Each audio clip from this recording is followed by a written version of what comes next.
Good evening. আমি doctor Tamajit Chakraborty, consultant brain and spine surgeon, Kolkata. আজকে আমি রোড সেফটি নিয়ে একটু আপনাদের সাথে আলোচনা করব। আমরা ব্রেন স্পাইন সার্জন, আমরা যে ধরনের পেশেন্ট এমার্জেন্সিতে দেখতে অভ্যস্ত, তার একটা বড় অংশ রয়েছে রোড ট্রাফিক অ্যাক্সিডেন্ট। এই রোড ট্রাফিক অ্যাক্সিডেন্টটা আমরা দেখতে পাচ্ছি যত দিন যাচ্ছে আস্তে আস্তে বাড়ছে। এবং একটা পরিসংখ্যান আপনাদের আমি ছোট করে বলি।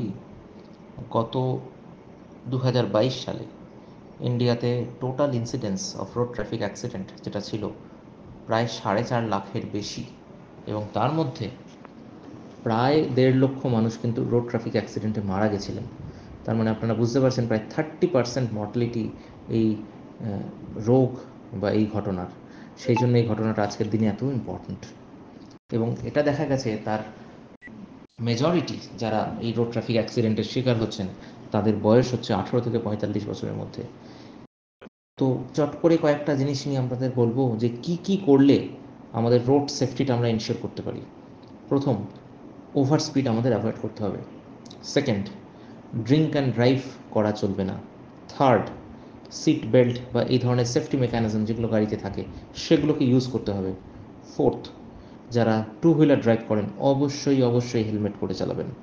ফিফথ, মোবাইল ফোনের ইউজ যে কোনো রকম গাড়ি ড্রাইভের সময় করা যাবে না, it is a wrong thing. এবং লাস্ট পয়েন্ট যেটা আমি আপনাকে বলবো, যে অনেক সময় আমরা লং ড্রাইভ করতে অভ্যস্ত, কিন্তু আমরা মানুষ, আমরা মেশিন নই। তো লং ড্রাইভ অ্যাভয়েড করার চেষ্টা করবেন প্রতি 2 ঘন্টা অন্তর ড্রাইভ বন্ধ রেখে একটু 10-15 মিনিটের ব্রেক নিয়ে আবার ড্রাইভ করতে। তো এই জিনিসগুলো যদি আমরা খেয়াল রাখতে পারি তাহলে কিন্তু এই রোড সেফটি, আমাদের যদি মেজার্সগুলো যেগুলো আমাদের ট্রান্সপোর্ট মিনিস্ট্রি থেকে আমাদের কাছে দেওয়া হয় টাইম টু টাইম, সেগুলোকে আমরা ফলো করতে হবে।